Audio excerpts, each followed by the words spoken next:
Pleasure to speak with you. Yeah, you too, Matt. Thanks for discussing this. Of course. In your director statement, I guess in the press notes, you had mentioned, the 2016 election left a bitter taste in your mouth. You were hesitant to maybe do more political verite. And now, 2024, it's just 2016 again. It's the exact same thing. I think other people feel the same way. There's a bitter taste about elections, about politics. What is it about majority rules and this specific election that you think is refreshing, that's more hopeful or more optimistic than how a lot of us think about elections these days? Yeah, I mean, I don't know. There's a lot of pieces to the 2024 election that don't feel super hopeful. I do think we're still in a binary system that most of us are very dissatisfied with, and don't really know what we can do about it. I think there's just a helplessness that we felt, and having made this kind of project from that started in 2008, at the here it began filming around the Democratic Convention in Denver, which was this whole idea of hope, like that there was a hopeful future, that we'd gone through 9/11, we were in these two wars, there'd been Hurricane Katrina, like it felt like America needed some kind of a restart, a rebirth. And now, like, gosh, if it doesn't feel that way now, I don't know what would drive us to that point. But we're in a redux, of the last two presidential cycles. We're in this binary choice system, where it doesn't feel like that the outcomes, whether on the national level or on the state level, like they don't seem promising. And I feel like I'm like a lot of people, maybe I got to see it more closely over that time period and see the system sort of collapsing on some levels. But when this project came around, I really wasn't interested in doing another political project, in part because I the last one was so hard, the last election, that I did stuff around, and I felt like you know it's tough to get out and be on a campaign trail. You have to really be open to individuals, and sort of put your political ideas to the side, and find out, like, why is this person interesting, not from an ideological perspective, but like, how are they running a campaign? What's funny about it? What's interesting about it? Why are they doing it? What mistakes are they making? What successes are they having? And then combine on that, like, a system that I didn't fully understand, when I was kind of getting into it. But the more that I looked at it, from a systems perspective, then I was like, okay, well, I had some experience with ranked choice voting, and I live in California, where we have an open primary all candidate ballot. So I had some idea of what that piece of it was. And then, you start thinking about the candidates, and I think Sarah Palin's, this consequential figure, and maybe hasn't ever really had the proper documentary treatment that she deserves. So I don't know. There was a lot that started drawing me toward it, um, and and then the more I learned and realized, like, that it is this potential solution or band-aid to a system that is so driven by these two political parties, and a binary choice system, that where the rewards to people who participate are not to really get things done. They're not to actually represent, like, a full constituency. They're to represent very small pockets of their voters. that this could do something about it, and that we could tell that story in an interesting and fun way, then that made me think, okay, maybe it's not yet this election, but if in this election there are some states that like say like, hey, we want to change our system and create something that is more reflective of the voters, maybe a few elections down the line, we're actually can look at things and go like, hey, this is better than we were in 2016, 2020, 2024. Yeah, absolutely. It's a study of one of many potential solutions.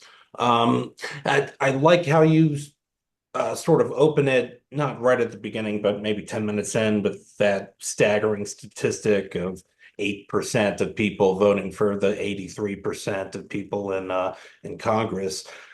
Do we know anything about the demographics of that 8%? Are they wealthier? Are they whiter? Is it representative? Yeah, I think it depends on the districts. I think it's even less so far this year. People who've been sort of paying attention to the 2024 primaries. I did see someone posting on social media earlier today that in the new district that Lauren Boebert is running in, that she got that basically the people who voted for her in the primary was 10% or less. And she's likely probably to win because it's a more Republican district. So yeah, I mean it is the base, because people, we don't pay that much attention to primaries. There's the press doesn't talk about primaries in the same way that they do a general election. There's so much focus on the general election being the time to get out and vote. And that I don't think we realize that, yes, we have a toss-up presidential election, but most of the state house races, most of the congressional races, most of the Senate races, those have already been decided in the primaries. Those races are basically done. And that was something that I mean, maybe I understood that on some level, but I don't think I understood the degree to which the primaries were, the determining factor in so many seats, political seats, and how few people were voting in primary elections to make that possible. So yeah, it's a very small minority of energized people, who can, be gotten to, get out and vote on a primary election day. Yeah, people forget. I mean, hopefully the election this year, where it's just like who's the weakest adversary, not even the lesser evil, just who's the weakest opponent to your politics. Yeah. Will waken people up to the importance of primaries. What did you sort of find interesting about Mary Peltola while you were following her and documenting that historic moment? I found her fascinating as somebody who, I mean, first of all, Alaska's politics are so interesting. And I don't want to, part of our goal with the film was to not just view Alaska as this exotic place. This is the only type of place where something like this can work. It was actually kind of funny, when we went to Maine, and I talked to Representative Pingree from Maine. I didn't really think about how Maine and Alaska have so many sort of corresponding interests levels, around fishing, around natural resources. Um, and yeah, it was really interesting just to see that the traditional lines in Alaska being a more libertarian, a more like, just leave me alone. I'll leave you alone, you leave me alone kind of state. How that was reflected. And so you couldn't always draw the kind of same uh, lines in terms of, how a candidate would vote on something, or what their positions would be. And so Mary is she's a pretty moderate Democrat. Certainly she's pro-choice. But I think on natural resources, she would like for more exploration and exploitation of Alaska's natural resources, which don't always line up with some environmental interests or concerns. So yeah, it was interesting to just see her as someone who you wouldn't even think about necessarily as like, oh, she's the natural successor to this Republican giant Don Young who served for 49 years. Like, why Mary Peltola? But she had this kind of cross party appeal that was super interesting, and but to see her succeed in a race with someone as legendary as Sarah Palin, I think was I don't know, those are the kinds of things when you're making this kind of work where you feel very lucky, that you have those two people going head to head, and that they have this unusual relationship that you wouldn't expect, this long time friendship, that they really like and respect one another. I don't know, yeah, it was I felt very lucky to get both of them as people we could follow within the context of making the film. But she's a remarkable political figure. I don't know what her long-term success can be in a state like Alaska, which is traditionally it's more of a red state. Like, can a Democrat keep winning that seat? I think our first clues of that will be this fall.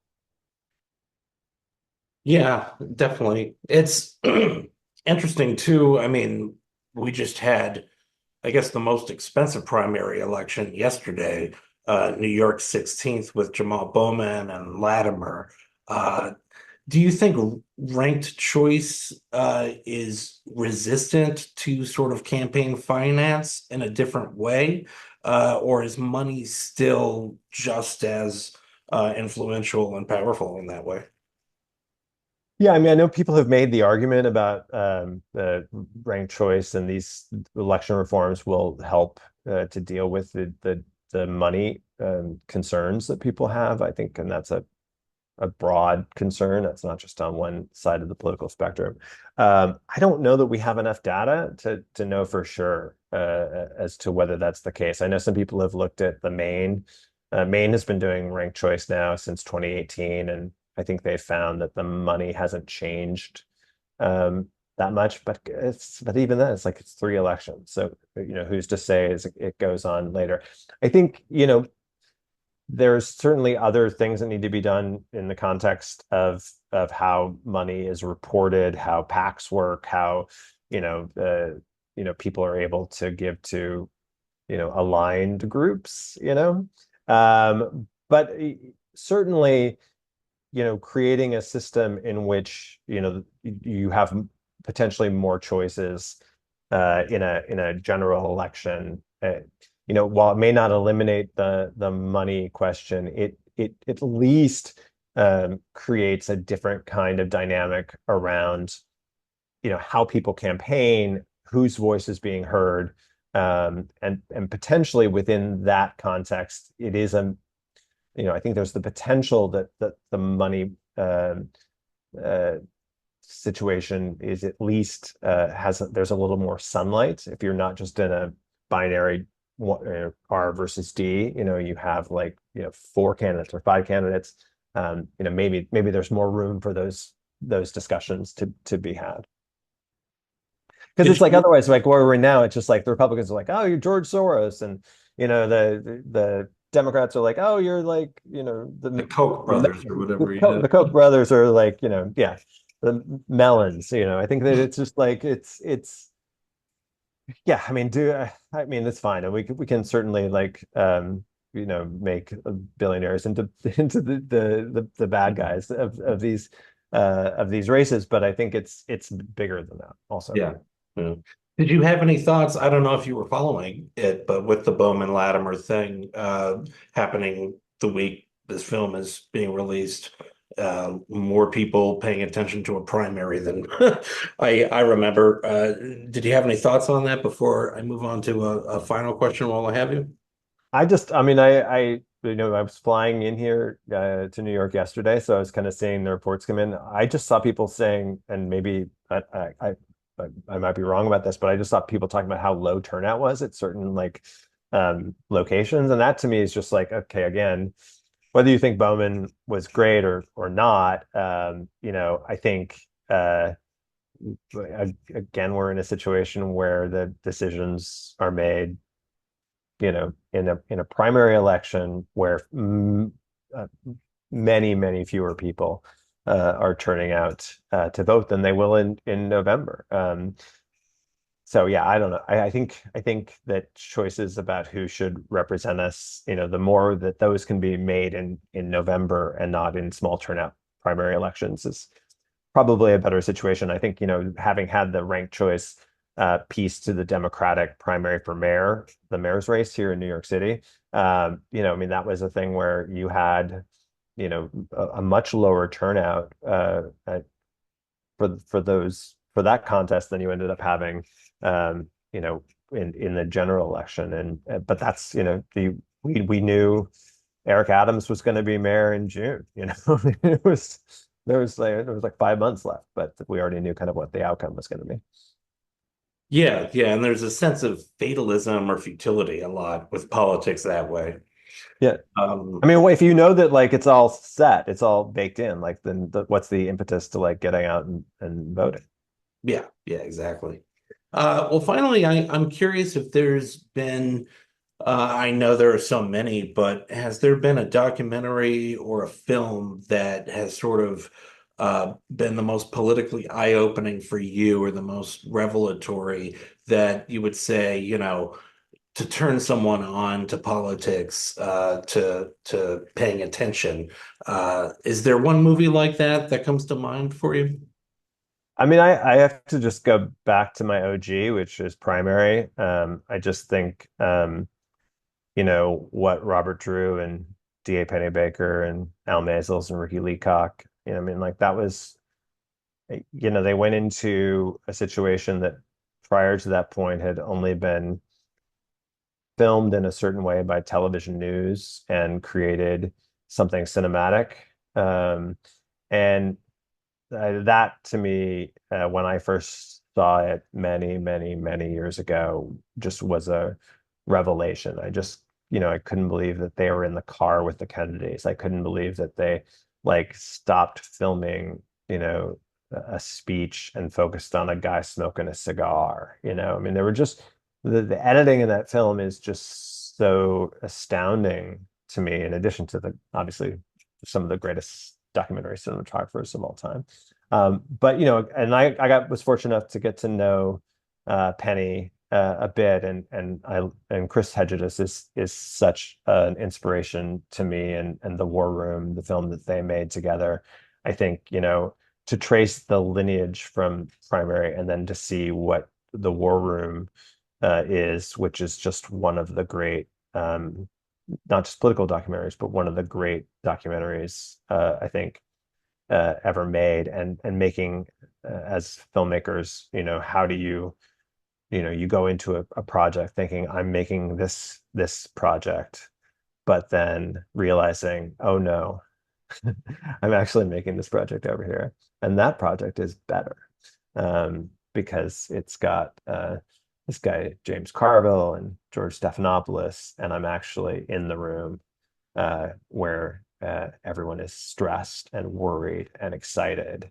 Um, yeah, I mean, those two films um, are just yeah, they're the ones that got me doing this. Perfect. Well, I appreciate you discussing this. I'm looking forward to people seeing it. And yeah, thank you. Thank you. I appreciate it. Have a great rest of your week. Thanks. Thanks. Yeah. Take care.